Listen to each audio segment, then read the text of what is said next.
Welcome, everyone. Happy Halloween. This is the first ever Ozark Ghost Story Roundtable, where we gather those with tales to tell and ask them questions, let them say their piece. I'm Champ Herren from the Wild and Woolly Ozarks podcast. Hello, I'm Curtis Copeland, co-host of the Ozarkian Folk Chronicles.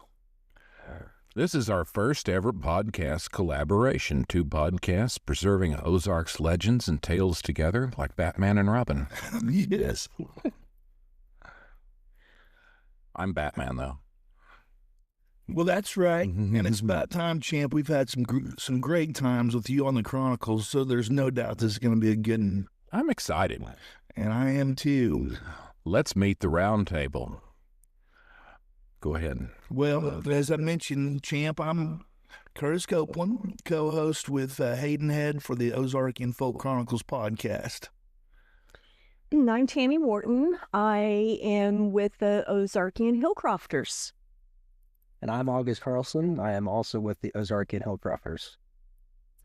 And I'm Champ Herren with the Wild and Woolly Ozarks. I'm kind of a part of the Hillcrofters if I remember to pay my dues. I've also been on the other podcast.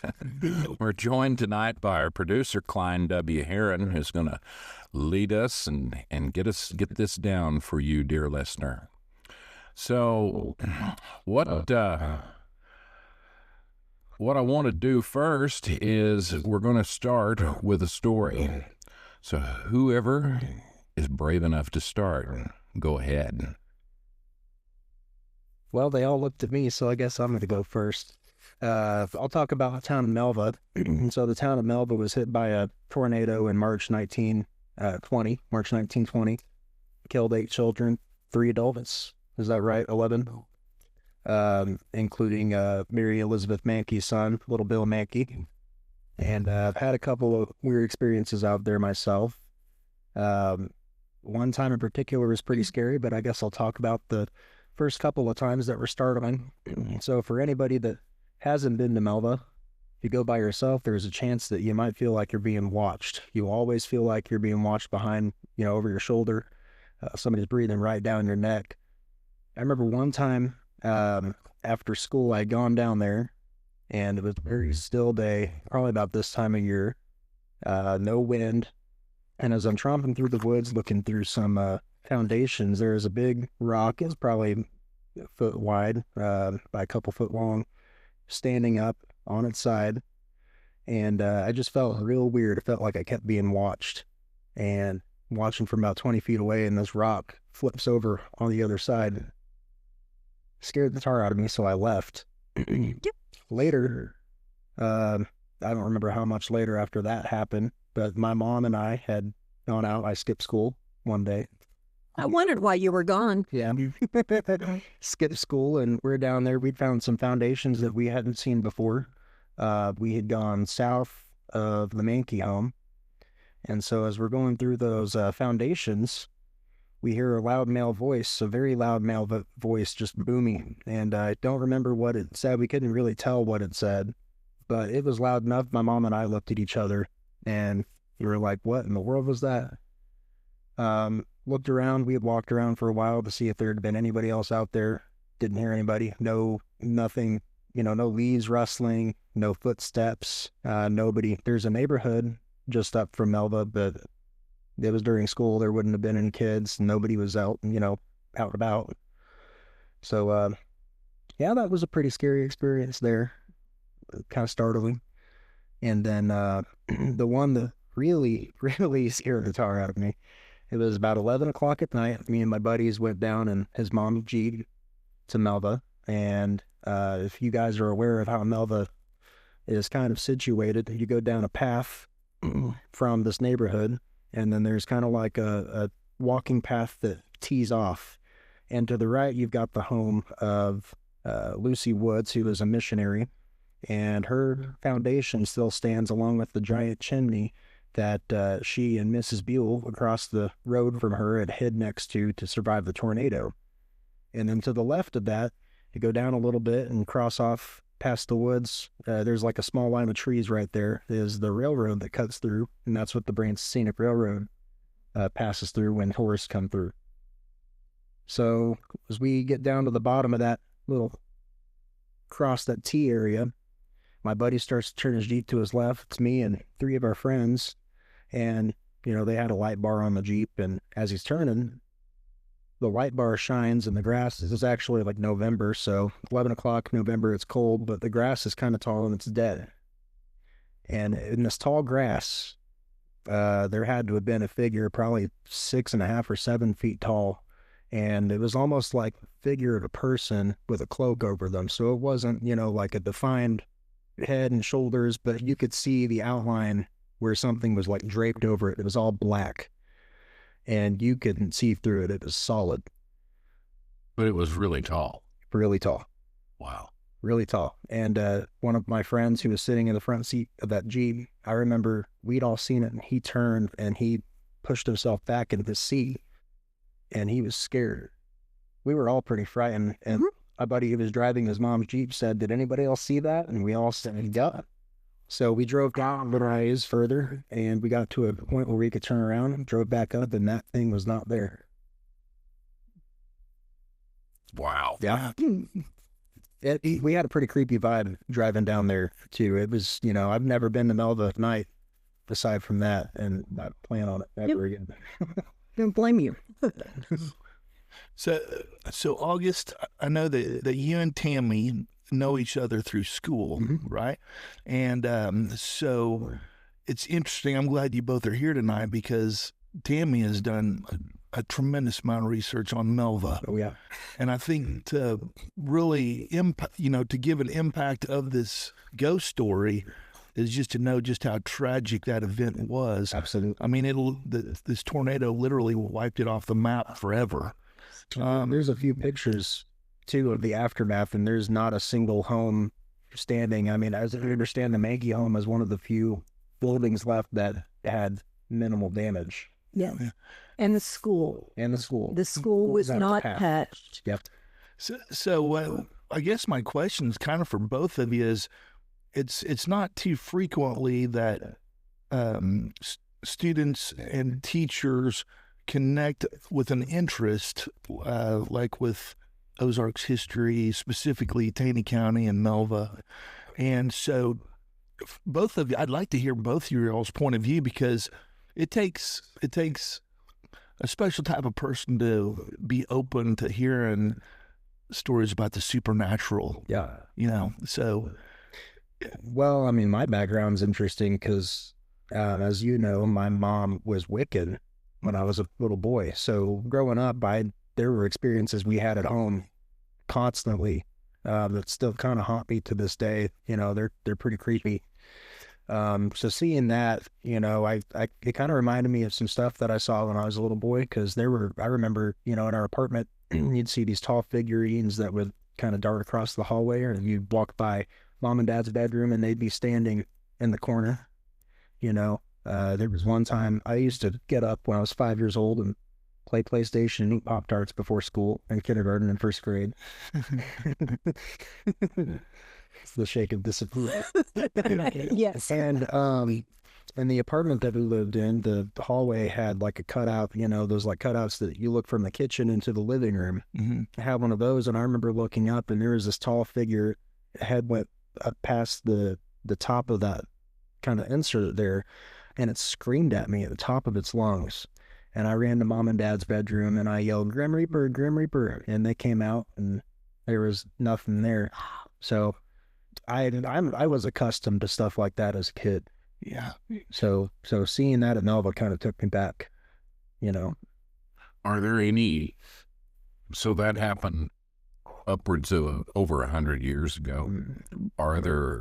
Is there any history of seeing ghosts there since the tornado? I don't. But there's lots of tales. There are lots of tales. A story that I have that kind of goes along with August's story about Melva. And keep in mind, I was a history teacher, retired several years ago.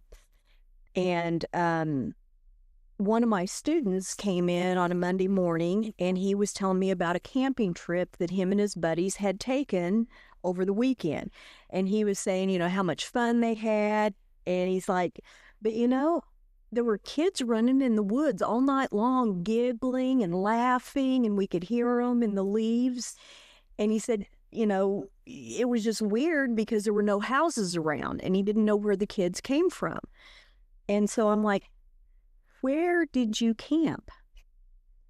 And as he explained it, I realized they had camped at the old town site of Melva. Oh, my. And as August had said, when the tornado tragically hit in 1920, several children were killed.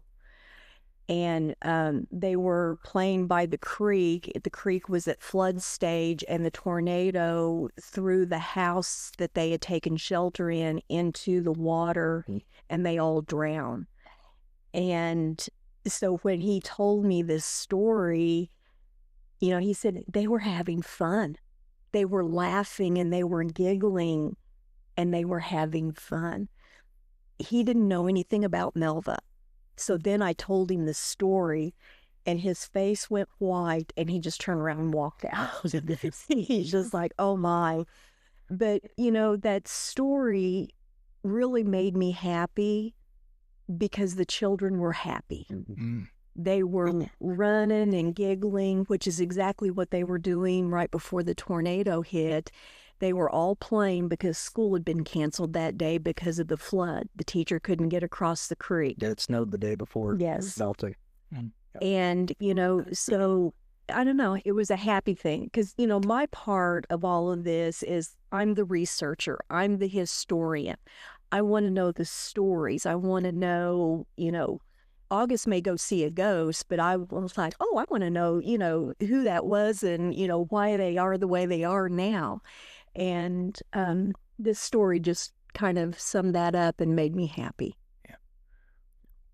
Well, Tammy, I always take every opportunity I can to give you a shout out that you're one of the educators that takes it upon yourself to include Ozarks history in their curriculum. Yes. And I think that what that does, it's obvious through the proof of August and your stories from other students that they've shared with you, is that you created that connection because most people, kids included, want to know about where they're from. Yes. And I think it's so important that we include that whenever possible. Yeah. And so I'm thankful that you were one of the people that put that in your curriculum as a teacher. So that's great. I wish we could get more teachers to do that now. Yes. Mm. Yeah, and then the Melva story it's very tragic, and it was a unique community because it was what you might call a whistle stop. Mm-hmm. So they're constructing the railroad down into Arkansas, down towards Harrison, and it was basically the whole purpose for the town was for the construction of the railroad. There was a few orchards and mines out in that direction, but that Turkey Creek ran right next to the railroad, and if I remember right, the Box family was the one that lost. Yep. Was it all the children? Almost all the children? All the children from both Box families. The one oldest child was at the grandparents, and he was the only surviving Box child. Both of the wives were pregnant at the time. One gave birth to a stillborn baby the day after, so she lost every one of her children plus the baby that she was carrying. The other lady carried her baby to full term, and I ended up having the descendants from that baby as students. Oh, wow. Yeah. And they have shared their stories and family photos with me.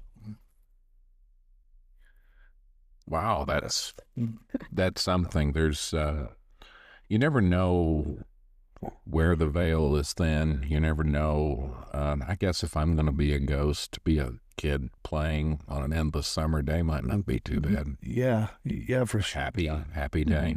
I would definitely think that's some hallowed ground or sacred ground, whatever you It want to call it. is. Yes. It was frozen in time for decades. I don't know. It's kind of inaccessible now, but I remember as a kid, you would go out there and see remnants of things from the 1920s. And after a rain, you could get out there and stuff would come up out of the ground. You know, there'd be pieces of ceramic and glass and, you know, bed frames, like metal springs and horse beams. Yeah. It just never came back. Yeah. So, Yeah, and it is odd there because the first time I ever went, it was very lightly raining, and it was raining on the leaves, and it was, you know, that silence when you're in the woods with the very soft rain on the leaves, and you could feel that silence. And it was almost eerie, like you were, like Curtis said, almost in a time capsule. It's like the rest of the world didn't exist, just right there. And as we were standing there, the train came by. And the first thing I thought of was when the tornado first came, did they think it was just the train? yeah. And they didn't take shelter immediately? But then when they did, it was too late. Yep. And that, I don't know, it is a sacred place there.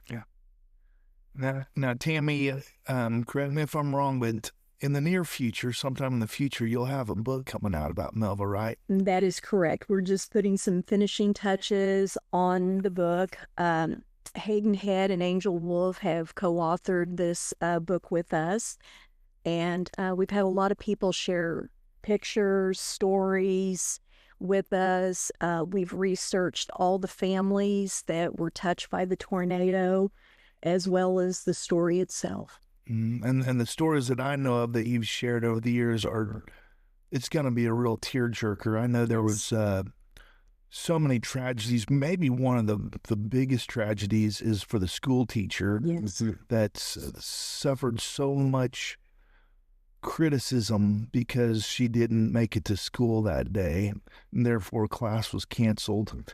And one of the very few buildings, maybe it was only just a couple, but the schoolhouse survived. Exactly. So Her and her husband ended up moving out of the area, and they went out west to Washington, Oregon State, in that area. Let's understand. Yeah. So next. Oh, sure. Yeah. Yeah, I don't mind. Yeah, I've got a ghost story, and you know, we talk about, I think August's example is a great one, because I think a lot of us as teenagers in the Ozarks, and some of us that even older than teenagers, like to get out and explore and see these places that we hear these strange tales about. And the story I've got is from one of those experiences. Now, it's probably been 30 years ago easily since I first had this experience. Now, the one thing I like to keep in mind is that I remain pretty skeptical about a story until I can find some kind of historic documentation or something that substantiates the story. And because I think we've all find out that, you know, it's a 50-50 shot that the ghost stories that we hear and I'm growing up with are complete fabrications that are a folk tale that have started as something probably rather minute and benign, and over the years have been embellished into something fantastic. And I think this might be the case with this story, but I guess you might call it, kind of passively researching it for 30 years or so. But this also occurs in the Taney County area, and Taney County is in the heart of the Ozarks for those listeners out there that don't know where it's at, but it sits right on the Arkansas-Missouri border, and Taney County is, for some reason, just chock full of dark stories. Everything from the realistic to the supernatural. It's the home of the ball knobbers and that tragic era, which is a very, very real thing. But this particular story, I can't even quite remember where I first caught wind of it, but this would have been the very late 1980s or early 1990s. And it was a story about, just to give a very quick overview, it was about a young lady that was, the story is that she was held prisoner by her parents and then escaped and came back to seek revenge. So I think I'm just going to tell the story. But what I will say is when we drove out there, this particular road called Sycamore Church Road or Sycamore Log Church Road, which is on the north side of Branson, Missouri, at that time was just an old gravel road. And it kind of traversed up through Roaring Creek Valley. And for years, the locals used it as a shortcut to bypass Branson, going from Cheverly Hills Farm, and it would take you all the way out towards North Branson and 248, and you could kind of avoid all the tourist traffic. But it was definitely a spooky little back road back then. But yeah. So, and the whole story kind of revolves around this house. The foundation's still there, and when I was there 30 years ago, the house still stood, and it was still accessible, and we were probably trespassing, and I apologize for that in this day and age, but it was still furnished, and there was still this very strange basement with some very strange things, and it felt very weird, and we didn't stick around long. But I'm going to go ahead and tell a story. So, just outside Branson, where Sycamore Church Road passes under the railroad trestle for the Missouri and Northern Arkansas Railroad, there once stood a lonely little house on a little rise on the south side of the old dirt road. Since the validity of this story still needs more research, I'm not going to mention the family name associated with this house. Some say it was built in the late 1950s, others say even earlier, like the 1930s. A small home that kept its distance from the world, much like the family inside it. The family didn't mingle much. Neighbors say they were polite but private. Rumors spread that something inside that house wasn't quite right, something they didn't want folks to see. They had a daughter, and for the sake of the story, we'll just call her Ruby. She was a quiet girl. Some said she was troubled, possibly mental illness. Others said her parents were the ones who troubled her. What's certain is that she was kept locked away in a room like no other. That room sat about 4 feet below the floor of the house, sunken in like a cellar. The only window was barred, and the door had no handle on the inside. A padlock hung heavy on the outside latch. Others even claimed there were chains and shackles on the wall. There were once wooden steps leading down, but those had been torn out so Ruby couldn't climb to her freedom. For years, the girl lived that way, listening to her family move above her day after day. Then one afternoon, the family drove into town, leaving Ruby alone. When they returned that evening, she was gone. They searched the chicken coops, the barn across the road, every inch of their property, but she had vanished. They didn't call the sheriff, didn't tell a soul. They simply went to bed. That night, Ruby came back. No one knows exactly what happened inside that house, but by sunrise, both parents were dead. The neighbors found the front door open and the silence spilling from the doorway. Inside, dishes were still in the sink, clothes hung drying by the stove, and a book lay face down on the arm of a chair, just as it had been the night before. The sheriff's men said it looked as though time had stopped. The father was slumped in his chair, stabbed again and again. The mother lay on the kitchen floor, her body torn by the same knife. Some stories, possibly exaggerated in their retelling, said that the faces of the parents were mutilated with their eyes gouged out and their noses cut off. Their other 2 children were found outside together out behind the back room. Their hands were folded and their hair was braided together as if Ruby tried to make them peaceful. Outside, the search dogs found only a trail of bloody barefoot prints leading into the woods. Ruby was never seen again. Some said she fled west and clear to California. Others swore she never left the Roaring Creek Valley at all. The house sat empty for more than 20 years. Locals came to call it the murder house of Sycamore Church Road. Its curtains rotted away, but the furniture stayed just where it had been. The dishes, the clothes, the book, like a family that had stepped out for a moment and never came back. Visitors claimed the air inside was heavy, like someone was watching from just above the light. And soon the stories began. A figure in red who appeared among the shadows. They called her the Red Lady. She'd appeared to trespassers as a beautiful woman in an elegant red dress, smiling kindly, saying, "Welcome to my home." But then in an instant, her face would twist, her eyes vanish, and her smile turn into a scream. Witnesses said she rushed across the room faster than any living person could move, then disappear before she reached them. By the early 1990s, a group of teenagers broke into the old house looking for a thrill. They used cigarette lighters to see their way through the dark halls. No one knows exactly what happened, but they took off in a panic. One of those lighters must have fallen down and been, one of those kind of, not a big lighter, but one of those that keeps their flame, because before dawn, the house was engulfed in fire.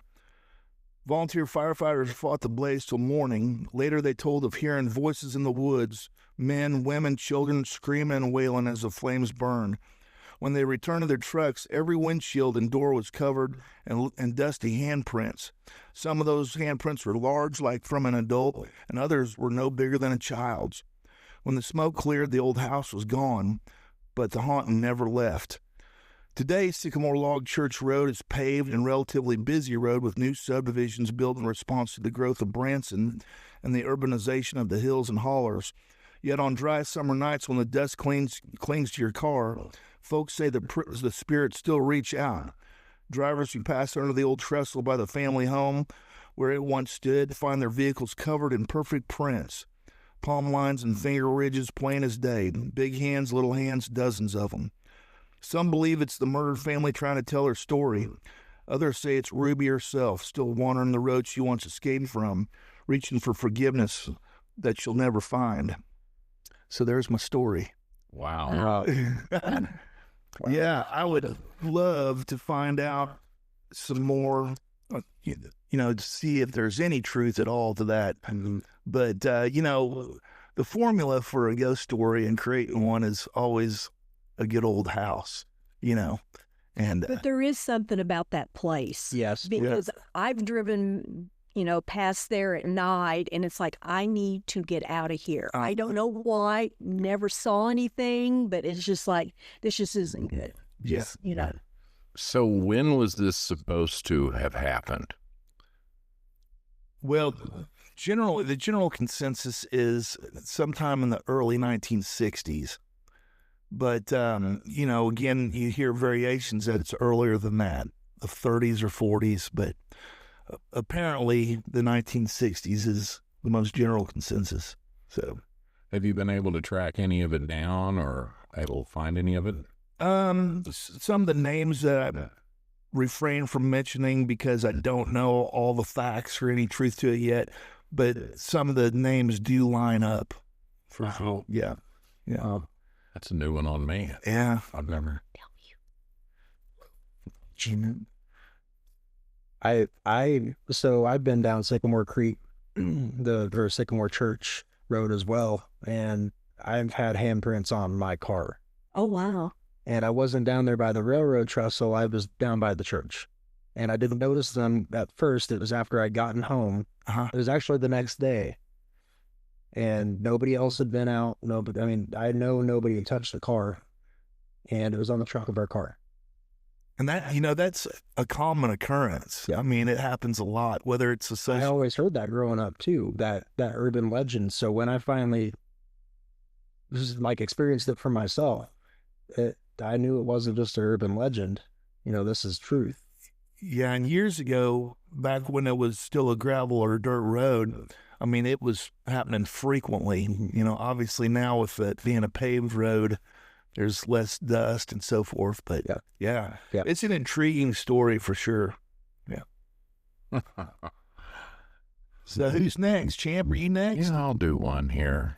This is a local legend from Marshfield, Missouri, and this will be one of them. If you check out Wild and Woolly Ozarks on Facebook, you will see that we're going to have a ghost walk around the square of Marshfield. That's my hometown. And the square of Marshfield got completely obliterated by a tornado in 1880. And, but I don't know of any tornado ghosts. The old courthouse that served as a morgue, it's gone, been replaced. I don't know. But here is one that was told for years. And it turned out that the story was not exactly right, but the basis of it was completely true. And it's not even really so much a ghost story as just a very kind of strange, twisted story. So here goes. It's called They Didn't Bury Her. There is a legend around the square of Marshfield of a woman who died but was never buried. The story goes, a woman of some means died, and the family engaged the local undertaker, W.T. McMahon, to embalm her and lay her out in a nice casket. He waited to hear from the family where she was to be shipped or buried, but the order never came. The story continues that supposedly the heirs argued over the disposition of their dear mother's estate to the point that they couldn't even agree on her final resting place. The patient, undertaker, would open her up from time to time and check, and then close the lid and resume the wait. A decade passed. The hardscrabble austerity of the Depression had a hold on the Ozarks. Either the relatives still couldn't agree or refused to pay, maybe both. Descendants of the patient undertaker told me that he was simply too tight to bury her at his own expense. Legend has it that she lay as a corpse upstairs for over 15 years, until one or both of the warring parties died. Her estate expended, she was ordered buried by the probate court at county expense in a pauper's plot. A few years ago, we did a haunted history walk around the square, and I wrote up the legend of the woman who lay a corpse in a building on the square for years and wrote it up, and it worked out pretty well. But it also made me aware that I really did not know anything about the actual story. I was pretty sure it was true because I had heard it, but very, very scant on details. We had other tips as I asked around the museum and with the Historical Society that came in, but none never panned out. One particularly amusing lead had her being buried outside of the cemetery in a yard of a private residence on Maple Street. Having little to go on, a search of paupers' burials, death notice, obituaries became impossible because it literally could have been anyone. About a year ago, I learned who our mystery corpse was. And it's a source that had been under my nose the entire time. An article penned for Marshfield's Cherry Blossom Festival magazine several years ago finally settled the mystery of the woman who wasn't buried. The author, a friend of mine named Neva Schroeder, did an excellent job of documenting the gamut of recollections of folks who'd met her in life and seen her in death. We could now add facts to the legend. Our mystery woman's name was Mrs. Elizabeth Locke, who had moved to the Ebenezer neighborhood, that's kind of southeast of Marshfield, in 1920 from Des Moines, Iowa, with her son, John Earl. John farmed 80 acres but never really seemed to make a success of the place, losing it in 1939. He never married, promising his father he'd take care of his mother instead. While known to be generous, he was also regarded as an odd and bitter man.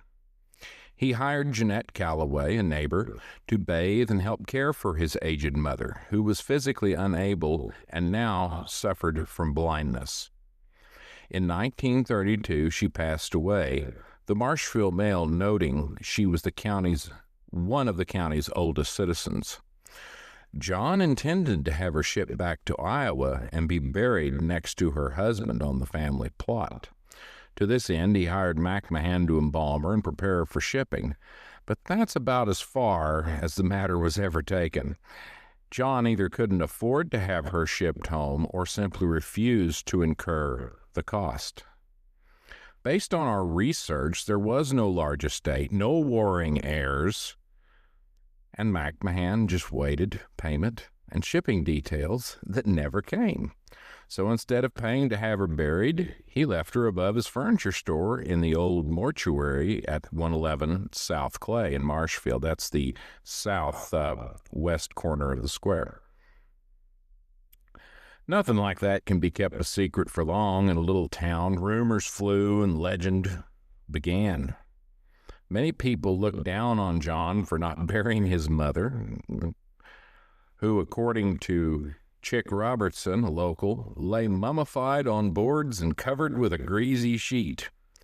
Others were more understanding due to the financial reality of the times. Years passed. McMahon moved the entire mortuary works to the George House near the corner of Jackson and Pitts and simply left Miss Locke where she lay. In 1945, the matter was finally resolved when John, now a resident of the county farm, died. McMahon, who was serving as postmaster and retired, had sold the funeral business to Rex Rainey, who was now stuck with 2 corpses to bury her. Getting her down, because she's upstairs, was a problem. The service lift was broken, and they had little choice but to lower Miss Locke through a window onto the sidewalk below. Finally, in January of 1945, both mother and son were laid to rest in paupers' plots. While the corpses were interred, the matter of payment was still above ground. Rainey's ultimately filed an affidavit with the probate court for $30 from John's last old age pension check to satisfy the long overdue bill. And it was my grandfather who signed it as probate judge. Wow. And so the story ends of Mrs. Locke, who took a while to get buried. That's an incredible story. Yeah, that's crazy. So I got to know, is 111 South Clay still there? That yeah. It was Smokey J's Pizza, and the upstairs room was the old mortuary. Have you ever been in Smokey J's? Yeah, by the look on your face, you had been in Smokey J's. Well, now I'm concerned. Yeah, it was upstairs. And when I was a kid, you could go in there, and all of the showroom samples of caskets that were like this long were stacked up, and there were big apothecary jars of stuff. And wow. Yeah, it was pretty wicked. The big urns for some old urns and stuff. It was all like 1940 and earlier. Yeah. It was pretty wicked. Wow. That is really interesting. So she basically mummified up there. Yeah. So according to, I won't say his name because he's still alive, and he was there. He was working there was an auto parts store below. Singer's had an auto parts store. And he was working there. And the lift was broken to go upstairs. Uh-huh. And so they'd had originally a furniture store downstairs, mortuary upstairs. And you sold caskets often in a furniture store. And so they took a casket up and put her in it and nailed it shut and lowered her down the window. Wow. And he described her as tobacco brown, and she probably didn't weigh 30 pounds. Wow. Yeah, I bet. Yeah.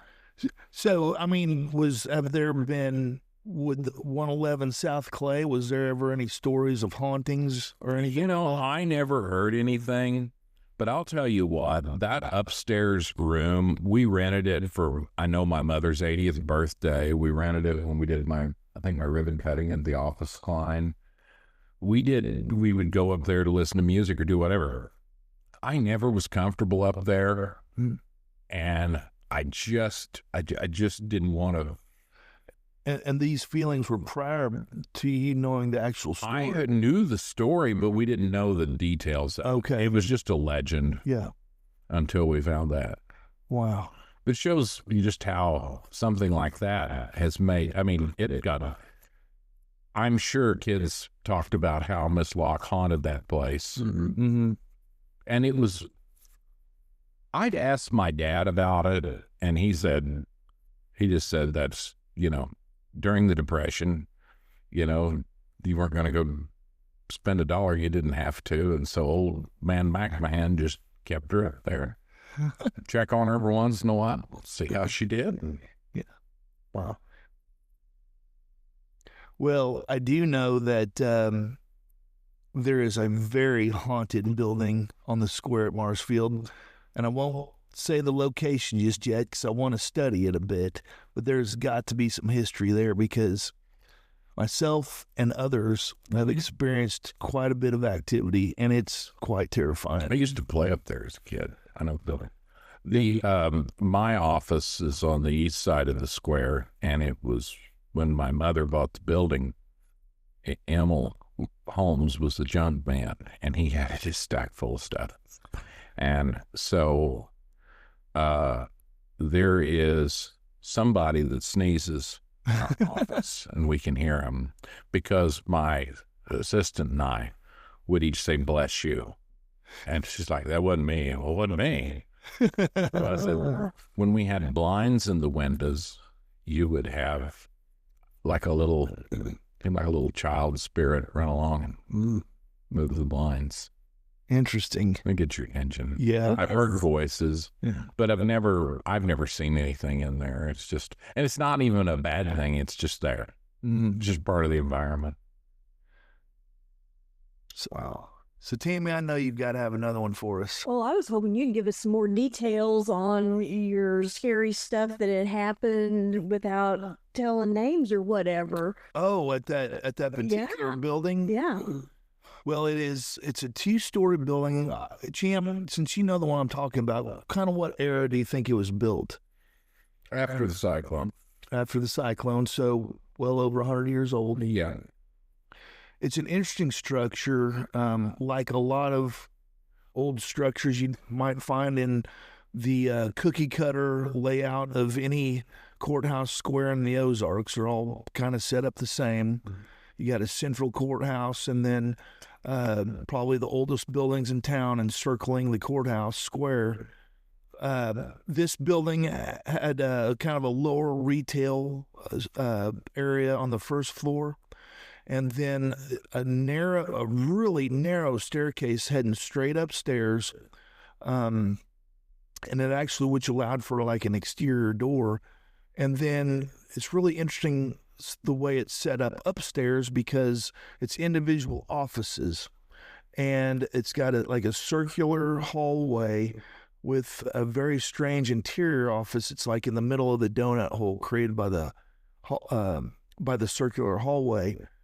But the things I've experienced have been everything from seeing a shadowy figure, which comes along with just a feeling that is a malevolent entity, to hearing those stairs being walked up and down constantly, and it just some weird stuff. And there's a very strange, it's a hardwood floor, as you would imagine.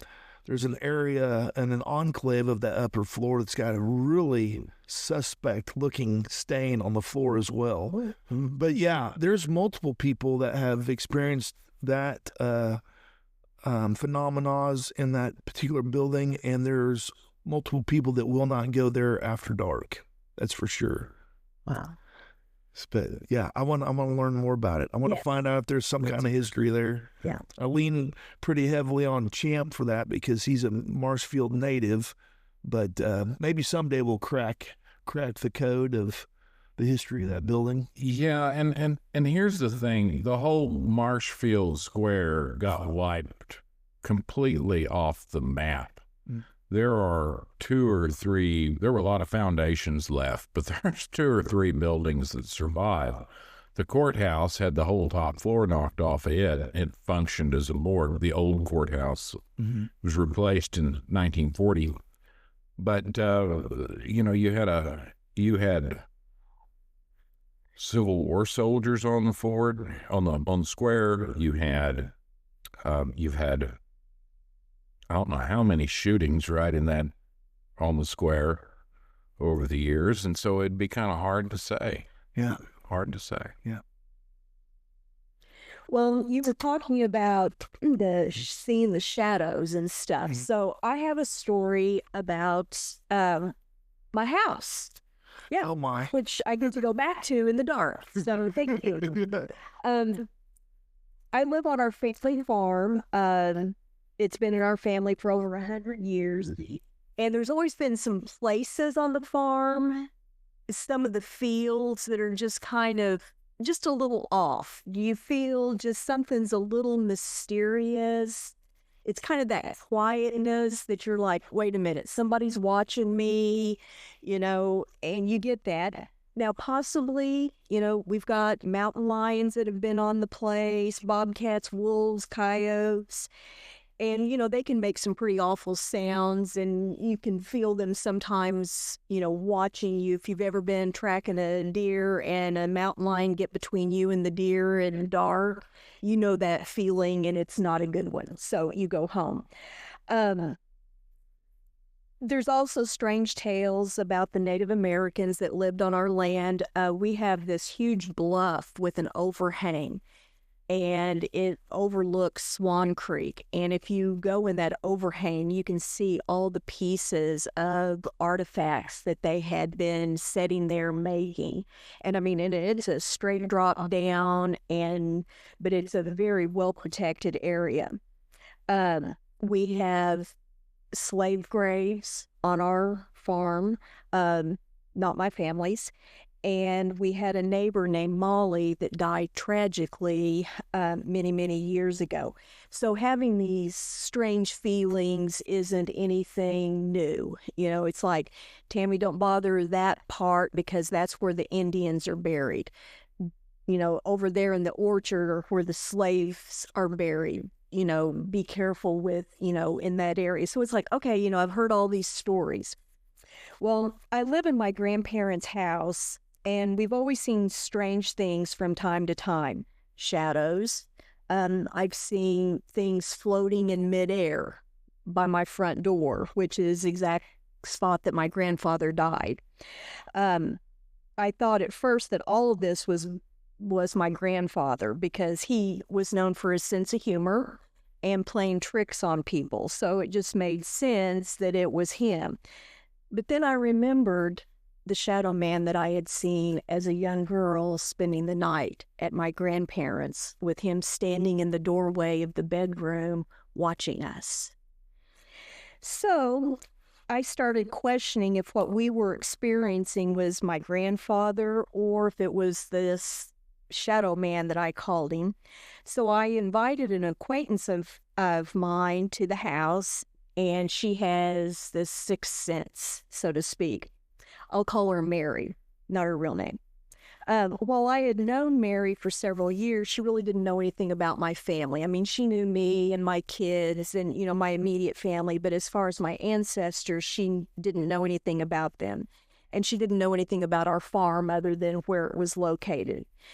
So Mary's sitting on the couch in our family room, and she closed her eyes and was real quiet, and she looked at me, and she goes, "Who's Pearl?" And I'm like, well, that Pearl was my dad's sister, and she died, several years ago. And she said, well, Pearl has a message for you. And she said, sis, don't be afraid. That shadow man has been here ever since I can remember. He won't hurt you. And apparently she had encountered the shadow man several times herself. Wow. So then I'm like, okay, well, this is strange because Pearl had moved away to Kansas decades ago, even before she had passed. Then my friend grew quiet again, and she said, well, Tammy, who's Ruby? Ruby has a message for you. And I'm like, well, Ruby was my dad's first cousin. She come to farm all the time when she was young. And she had passed several years before as well. Apparently, Ruby had a run-in with the shadow man in one of the outbuildings on our farm, and it terrified her so badly she wouldn't talk about it and would never go back to that area again. And the area where that was, we've had cattle mutilated and really weird things happen in that, very close to that exact spot. At the end of the day, my friend Mary concluded that my shadow man that still hangs out from time to time is the spirit of a Native American that was so evil that he was condemned to the earth and not allowed to enter the afterlife. That means his spirit was to forever roam our farm. Thanks. But Mary assured me he could not physically harm anyone, but he loves to scare people, terrify people. Wow. It can be absolutely terrifying. One night, when my son was small, I heard him talking to someone in his bedroom. And I walked in, and he was sitting up in bed, looking at the corner, talking. And he said, "Please don't take me. I don't want to leave my mommy. Don't make me go with you. I want to stay here." To this day, my son will not hardly sleep in a bedroom. He will sleep on a couch. That's terrifying. Yeah. And as a mother, I couldn't see anything, but he saw somebody there, and he was talking to him, and he thought they had come to get him. Have you ever seen it? I've seen the shadows. My daughter has seen it more closely, and my grandson can describe him and describe clothes that he wears. But I remember the shadow when I was little. I mean, huge man. And it goes along that it could be a Native American spirit. Well, it's interesting you say that when you say he's a huge man. I'm a history nerd as well. Mm-hmm. And yes. Henry Rose Schoolcraft, probably one of the earliest explorers in Taney County, a European explorer, traversed Swan Creek. That was part of his route. Yeah, he came up on our place. Yeah, and he documented a number of Osage encampments. Yes. The Osage they weren't necessarily living permanently in the Ozarks. They actually were up closer to south of Kansas City along the Osage River. But there were some here. Yeah, but they spent a lot of time here hunting. Yes. Hunting, and this was their hunting ground, and they, like I say, they were the dominant tribe, and they were known to be a very large, large people. Giants of the forest. Yes, exactly. So that makes a lot of sense. And we know they camped on our farm because a lot of artifacts have been found there. Mm-hmm. My granny used to tell me that they would find pots, vessels, tools, and I have found old drills, spear points, all kinds of stuff. So it's very, very possible, and it goes along with the story that's probably what it is. Yeah. So for you to mention your cows being mutilated and Curtis mentioning the Osage use this as their hunting ground, could be. Put two and two together, and it kind of makes sense. Yeah. Well, let's back up a second. What did your son describe? He never did. Or what did your daughter describe? Just the dark shadow. Not in clothes or... Yeah. Now, my grandson will tell you about bright-colored clothing. Really? That he wears bright colors, which, again, goes along with some of the Native American bright clothes. And how many generations has this home and farm been in your family? My great-grandparents. So my great-grandparents, my grandparents... my dad, me, my kids, my grandkids, so 6 generations now. So well over 100 years. And I was trying to keep I was trying to keep track, but just about every generation had some experience. Has some experience with it. Yeah. Wow. Well, it's really interesting, or maybe even commendable, that your family has chosen to live with that, because it would be unnerving for sure. And it's just, just be assured he can't physically hurt you, but and sometimes, it'll go for maybe years and nobody see anything, and then all of a sudden, there he is. Yeah. No, thank you. When is the last time you saw him? Ooh, my daughter saw him 3 or 4 years ago, probably. Is there anything that triggers these occurrences, like a time of year or no? Just random? Yeah, and usually both my daughter and my grandson have seen him in the hallway in our house. So, which is where I saw him when I was a child. Yeah.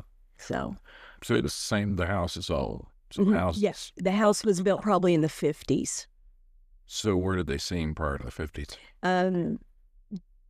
On the farm and around the old house that was there, but there was some outbuildings even before my parents or before my great-grandparents came there.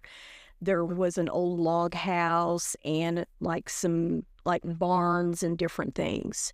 And the cousin Ruby had gone into one of those barns, and guess that's where the Shadow Man was living. Yeah. Scared the bejesus out of her. I'd say so. Yeah. Well, she moved to Oklahoma. So August, do you have another tale for us? Oh, Beat that one. No, yeah, I can't beat that one. First liar, the first my. liar has no chance at all. Oh man, you talking about your house reminds me of my house in Ash Grove, because the house we used to own in Ash Grove was built in 1908. Oh, wow. So very old home.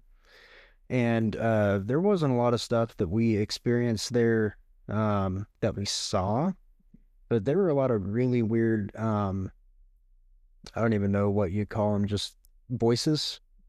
My wife did see something. She was taking a bath, and she left the bathroom door cracked, the bathroom in the hallway, and I was out back burning some wood in our little fire pit area, and she said that she thought I walked by the door. It's those hallways. I'm telling you, those hallways will get you. It is, because when I was a kid, I experienced a lot of stuff in hallways too. So she called for my name, looked just like me. When I passed by, it was wearing clothes that I was wearing that day. My hair looked just like me. She's calling for me, and of course, I'm not in the house. Oh, wow. And so she gets kind of paranoid, and she gets up, and as she's getting up out of the bath, I walk in, and she's like, "Hey, was that you?" And I'm like, "What do you mean? I've been out back burning wood." Wasn't me.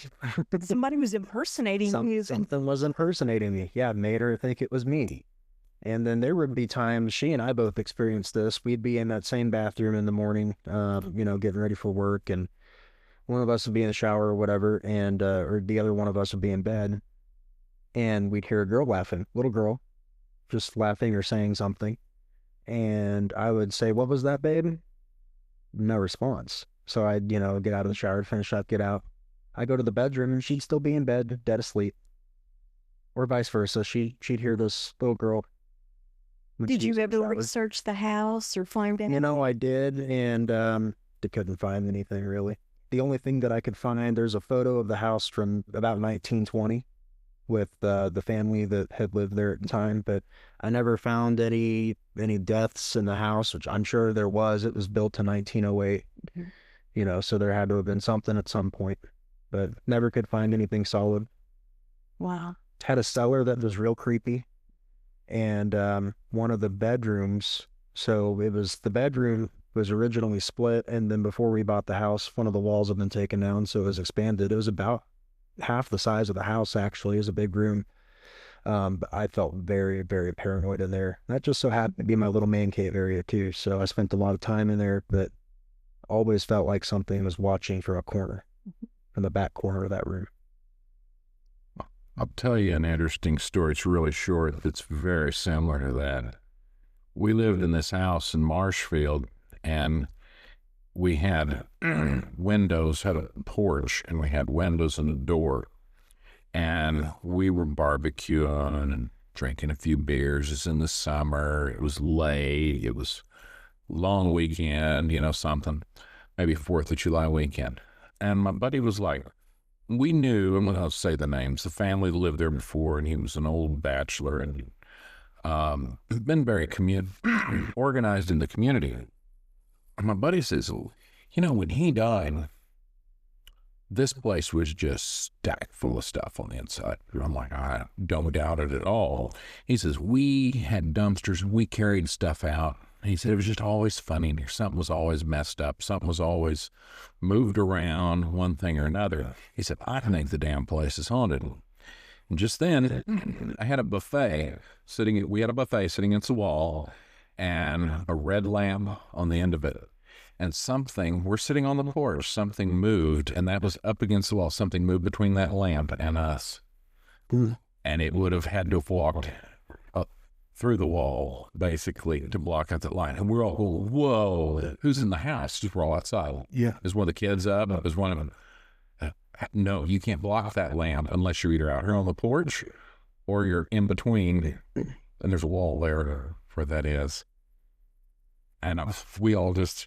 Oh, that'll get your attention. Yeah.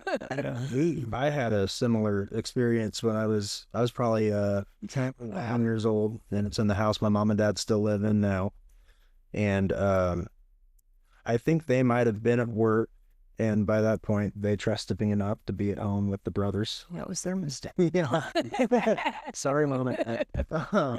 But we had a dog named Belka. She is a big white Great Pyrenees, and she was outside, and I remember I was in the dining room area, and the laundry room is in the back left side of the house. And this big white figure, it was like a white shadow, essentially. It came through her bathroom door. It was shut. Came through her bathroom door, went through the laundry room, which is just basically a narrow hallway, and then it went through the wall, and my dog started barking outside, following this across the yard.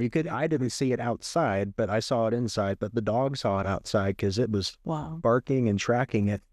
And then it stops. When I got to the alley, she stopped barking. And that's not the only weird thing that's ever happened in that area, because a couple years ago, the folks who live behind my mom and dad, they got a security camera, and it's got one of those floodlights. Mm-hmm. It went off in the middle of the night. They checked it in the morning, and there was this big black shadow walking down the alley, and then it faded away. Wow. Disappeared. So. Wow. Yeah. Yeah. You got another one, Curtis? Well, the one I have, I feel kind of bad because it's a story that a lot of listeners probably already know. And it's also a little bit of a shameless plug for the Society of Ozarkian Hill Crofters, but it's okay. Shamelessly plug away, my friend. Yes. Plug away. So, but a lot of folks probably heard of Alf Bolin. Mm-hmm. Yes. The bushwhacker from the Civil War era, not Alfie and Ralphie Bolin that robs trains in Silver Lake City, but a very ruthless, bloodthirsty bushwhacker. And I would invite people to check out that story somewhere. There's plenty of resources about it. He's been researched by a number of people, some amateur, some experts. But what I want to talk about a little bit in regards to that, and here comes the plug, is that thanks to the wonderful generosity of the landowner who's worked with the Society of Ozarkian Hill Crofters, folks can go and visit Alf Bolin's favorite haunt, which was called the Murder Rocks at the Springfield Harrison Roadside Park, south of Kirbyville. And it's a neat hiking trail, and just the rocks are fascinating. And then when you know the history behind what was happening at those rocks during the Civil War, it makes it even more wild. And there's all kinds of ghost stories associated with the Murder Rocks. But we talk about a lot of times people in their supernatural experience, a lot of times probably the most intriguing are those when we hear or see something. But a lot of the things I've experienced have just been feelings of dread. And I've had some friendly debates over the years about what happened with Alf Bolin's body, because spoiler alert here, but Alf Bolin's career was ended when he was deceived at a farmhouse not far from the Murr Rocks, deceived, cracked over the head with a plow coulter, and his body was dragged to Forsyth, where there was a Union encampment at the time. And rather than transporting his whole body to Ozark, Missouri, just up the road to get a reward, they lopped off his head and took it up there for identification. So pretty grisly story, grisly demise of Alf Bolin. But the story I'm going to tell is, and Tammy, I apologize up front because you probably may or may not take the Forsyth to Taneyville Road home, but it's going to be talking about that area. I drive that road all the time, so it's no big deal. I know exactly what you're going to be talking about. Yeah, so the debate over the years has been, well, we kind of know what happened to his head. We kind of don't. Basically, and since we're talking Halloween and gory and stuff, I hope you put a disclaimer or a warning on this particular podcast. All of mine are labeled explicit because I always say something I shouldn't. Okay. Well, after the widow of one of Alf Bolin's victims, who was also one of his benefactors as a teenager, Mrs. Cloud, came over to identify the head so that the reward could be collected. Then they stuck his head on a pole, stuck it on the courthouse square and let kids throw rocks at it and so forth and so on. Then we're not sure really where it ended up. There's some folks say it ended up in a jar of preserves up at a building at Jefferson City. Others say it was just tossed to the free range hogs. But what happened to his body? Well, the debate is some folks think that he was buried up on the grounds of the original School of the Ozarks, which sat up on Schoolhouse Hill, which was above and just to the east of the old downtown Forsyth, which is now Shadow Rock Park, because Forsyth was moved in the 1950s to higher ground because Bull Shoals Lake was created. But I tend to believe, for two reasons, Mr. Doug Mankey's analysis, that after his head was separated from his body, which they determined somewhere just up the road from Forsyth, Old Forsyth, they'd crossed Swan Creek, headed up the Forsyth-Taneyville Road, which at that time was the Ozark Mail Trace Road, which continued on up Swan Creek all the way up to the town of Swan, where it crossed over Low Gap on the Christian County side and then went on up to Ozark. But that was the old Mail Trace Road, very, very old. One of the first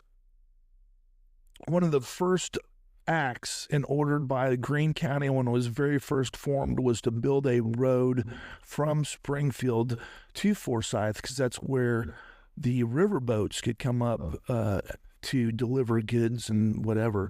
But anyway, very old road, and they hadn't made it far out of Forsyth to where they said, well, heck with this whole body, we're going to lop off his head. And that would have been around a place called Coal Spring, which is right across the creek from the old Reynolds Mill Foundation. And I don't know if it's still there. That area has suffered so much from flooding from Bull Shoals Lake over the past 20 years or so, but there used to be a little spring house structure that kind of indicated that holler. But so that's the one reason. Douglas Mankey is one of our great local historians. His grandfather was what I would call the first lieutenant and probably the most well-educated of the Bald Knobbers, Alonzo Prather, and who's also one of the Chronicles guests as well as Champ's guest. Angel Wolf is a direct relative. But anyway, he stated that Alf Bolin's body was born at the section corner that intersects near Coal Spring on this Taneyville Forsyth Road. The second reason I believe that is because whenever I've driven that road at night, for whatever reason, I used to live in Old Forsyth, I would get the worst feelings of dread driving by.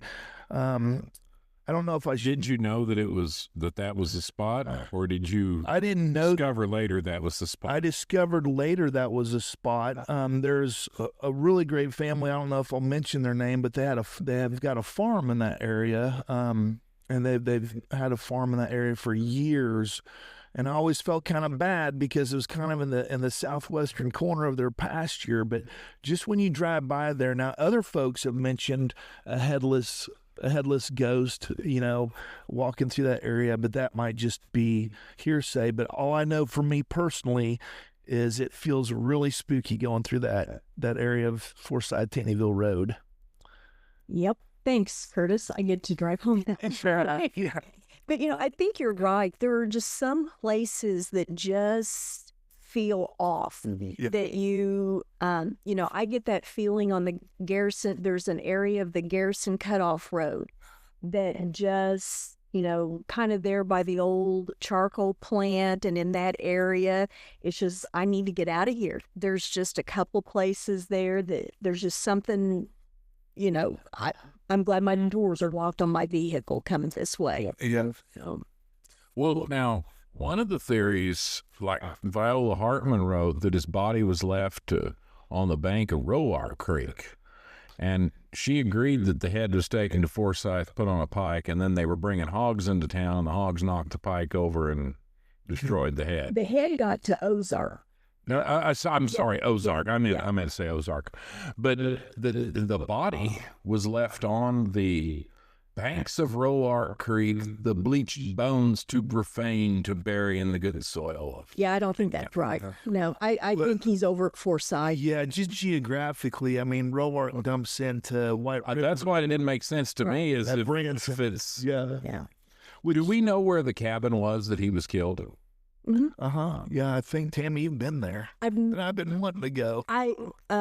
Could count me. I've not been there, but people told me, hey, I can take you there. Yeah. So, field trip?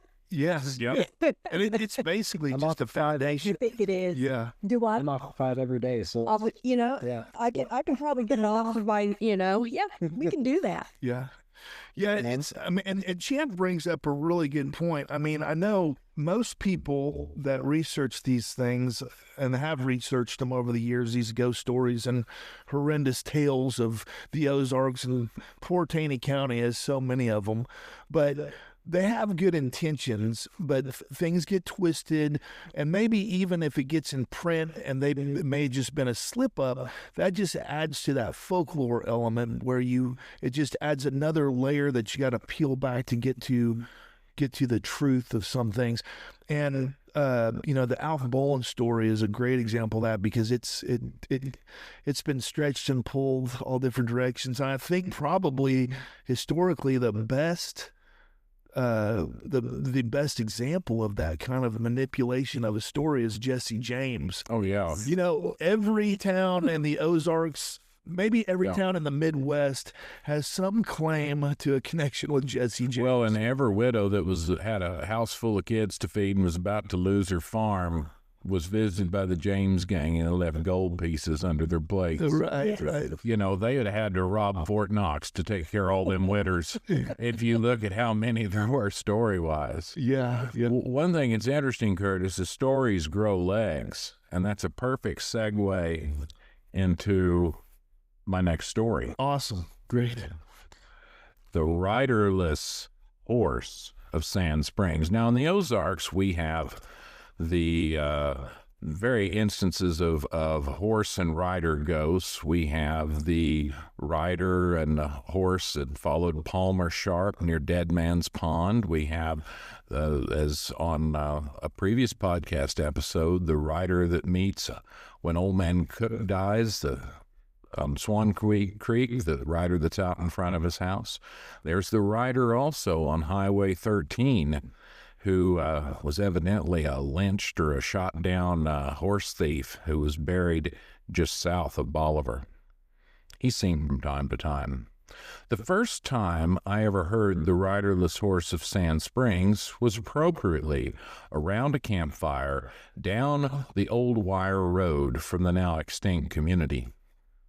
For years, folks waited evening in the abandoned Sand Springs Church to witness the riderless horse which appeared at midnight. Witnesses claimed to hear the horse walking in and down the aisle, something heavy hitting the floor, the horse turning around and walking out. Braver souls chased these hoofbeats with flashlights, yet saw nothing. The phenomenon occurred until the early 1930s when the structure was finally raised, the spirit exorcised, apparently gone forever. What set in motion this eternal nightly ride for over 6 decades? A juicy tale of lust, murder, and revenge, set against the backdrop of the American Civil War. There's even a happy ending. So I heard this story, and I went and I told it for years because it's a great story. And then when I actually got the documents in my hands to do the research, I found out some interesting things. But let's tell the story first. The old tale goes that a man from Tennessee arrived in the Sand Springs neighborhood, where he purchased a good farm and had a large house built.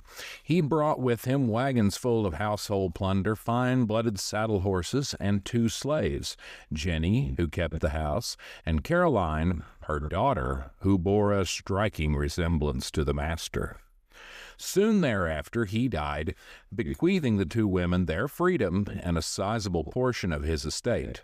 The land and big house willed to Charles Potter, a nephew, who soon ingratiated himself to all in the neighborhood.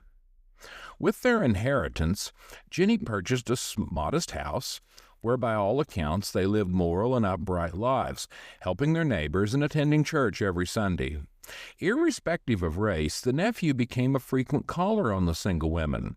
Some say they were friendly, others say they were forced. But to the neighborhood, his actions were seen as both brash and untoward. The following spring, the Civil War began. Men in the neighborhood joined up with local units. Charles Potter joined the Confederate cavalry and was commissioned an officer. Now, at the same time, there was a man named Moppins who lived in the neighborhood, neither a regular preacher or soldier, but frequently he commandeered the church pulpit to rail for the Union cause. Unbeknownst to all, he was part of a bushwhacker gang, robbing civilians unlucky enough to be caught in his path. With Charles Potter away, he too became a frequent caller on the women. It concerned Jenny at the attention given to her teenage daughter by a much older married man. One morning, both Moppins and Carolyn turned up missing, along with all her clothes. Some whispered that Elder Moppins, as he preferred to be called, had stolen her away and sold her down south. Others thought his actions were more carnally motivated. At any rate, several years passed without hide nor hair from either Carolyn or Moppins, who one Sunday returned and took to the pulpit as if he'd never been absent.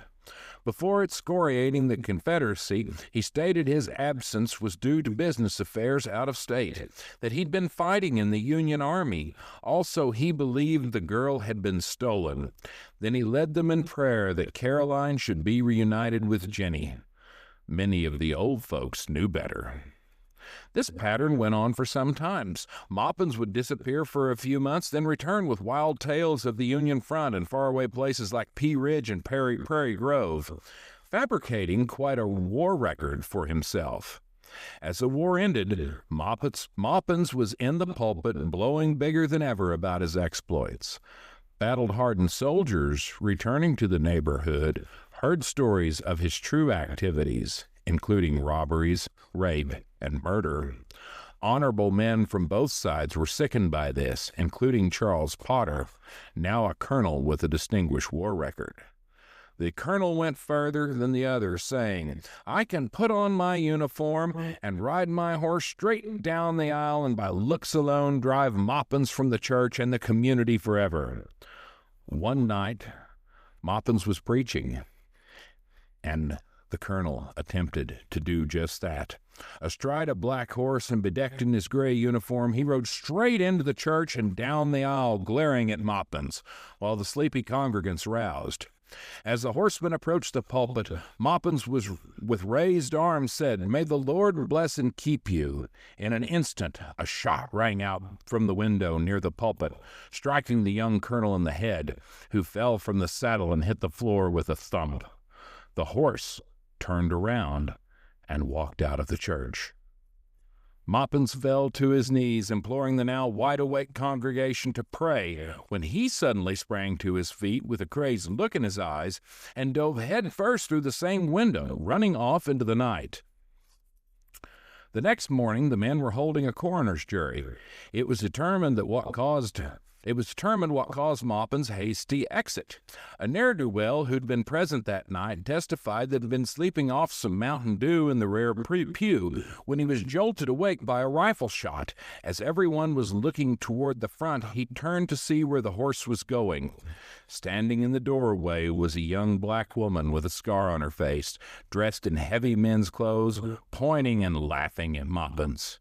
The jury, not having more to go on, returned a verdict of killed by persons unknown. A week later at church, Mrs. Moppins claimed that her husband was still missing. His disappearance cleared up that afternoon when his corpse was found in a cedar glade, his throat cut and a Mexican dagger stuck to the hilt between his shoulders. After Moppins was buried, Jenny sold all her property save for a pair of fine-blooded saddle horses. When asked why she kept two, she smiled and replied that one would always be rested. Soon she lit out, never to return. Some time later, a stranger passed through, remarking he'd met two black women mounted on fine horses on the Wilderness Road south of Forsyth. They were dressed in men's clothes, heavily armed, and the younger of the two had a scar down her cheek. 20 years ago, when leafing through Vance Randolph's Ozark Magic and Folklore, the tale, The Riderless Horse of Sand Springs, as it came to be known, was featured in the chapter on ghost stories. Aglow with local pride, I thumbed through the index to see what local notable had been Randolph's informant. The index revealed another book entitled Mysterious Tales and Legends of the Ozarks, published in 1938 and authored by Christian County attorney and circuit judge Tom Moore.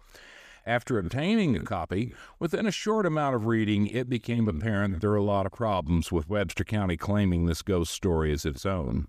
The largest of the problems lay in the location. Randolph describes it as between Springfield and Rolla on the Wire Road, which includes an enormous amount of real estate. Judge Moore's location is more specific, being a day's ride from Rolla. Currently, all searches for another Sand Springs in Phelps or Pulaski County have yielded nothing.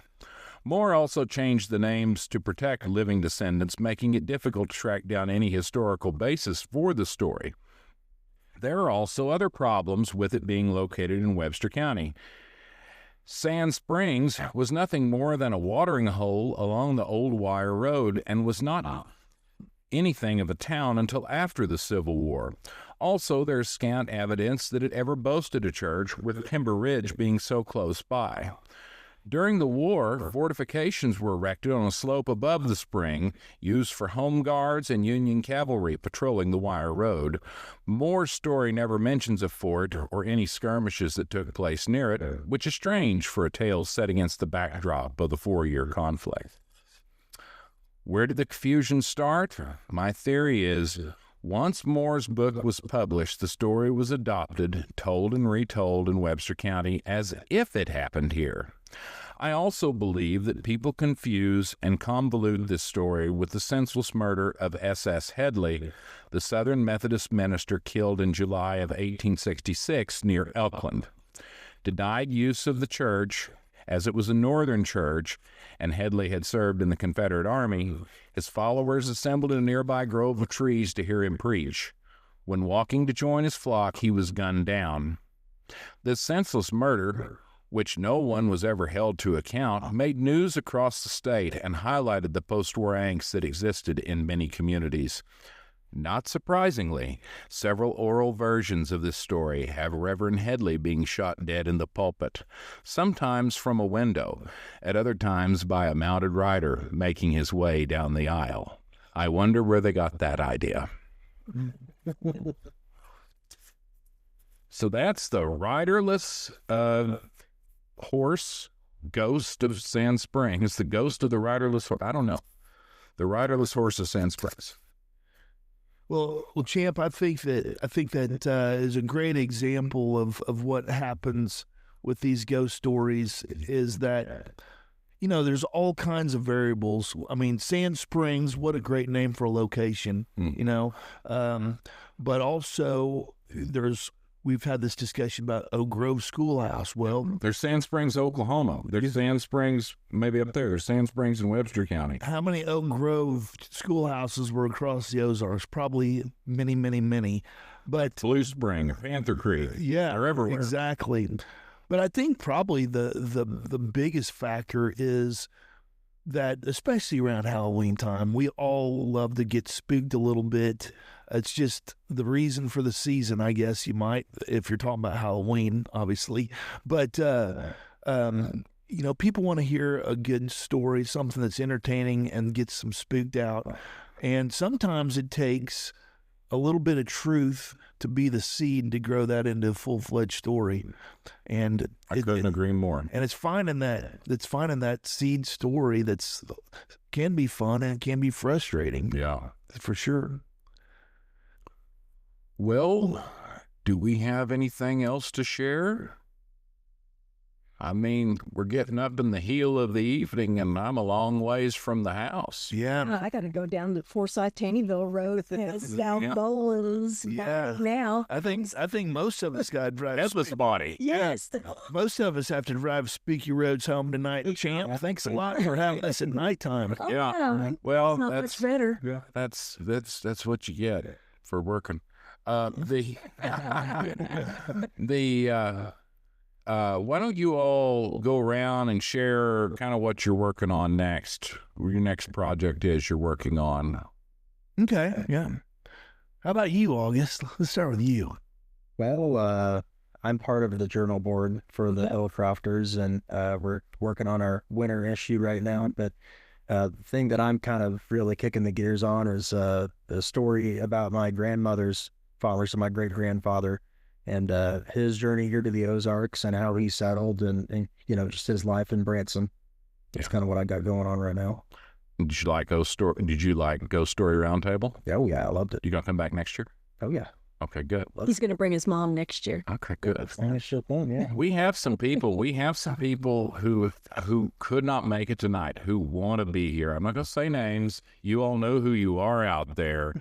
And you're missed. And you're missed. And we've had a ball. We would have loved to have had you here, but there's next year as well.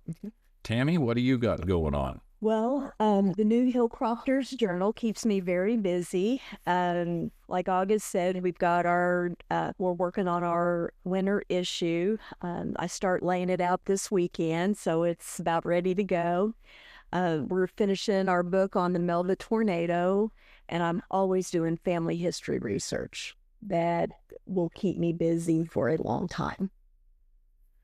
Well, so, you know, we continue, Hayden and I continue to have a really good time with the Ozarkian Folk Chronicles. You know, the idea is to talk about and preserve the place that we love, the Ozarks, and the people, and capture their stories, they're the folks. And I think it's important to capture those stories and, you know, preserve our Ozarks culture. And, you know, we've always enjoyed getting to visit with you and whenever you join us as a guest, Champ, and we have a good time. And so that keeps us busy. The Hillcrofters, we're trying to do great things. The Society of Ozarkian Hillcrofters, check us out. That's the mission, to preserve Ozarks culture and history and the environment too, because we live in a pretty beautiful place. So, but yeah, thanks for having us on tonight, Champ. This was a lot of fun, and the Wild and Woolly Ozarks is a lot of fun. It's a great podcast as well. I'm glad that we're doing these things. I think it's important. It is, and you know, some of these tales here tonight have never really been recorded, and that's where it starts. Yeah, who out there in listener land is gonna know a piece or be the one that finds the research piece maybe you can tell us where Sand Springs is in Pulaski or Phelps County, and we just keep gathering up more and more. And the other thing is these things can be preserved. And I hope that 10 Ozark Ghost Story Roundtables from now, 10 years from now, we're looking back and saying, you remember when we met and ate pizza and I was late and we had traffic problems as we fly there or teleport. Very excited to get together with you all, something I've been wanting to do for a long time. The Wild and Woolly Ozarks is hosting a ghost walk around the square of Marshfield Friday evening. We will meet at the Hubble telescope replica at approximately 7, and I will try to do 2 tours. It's going to be about an hour to an hour and a half. I'm long-winded sometimes, but if you ask a lot of questions, it's going to take longer.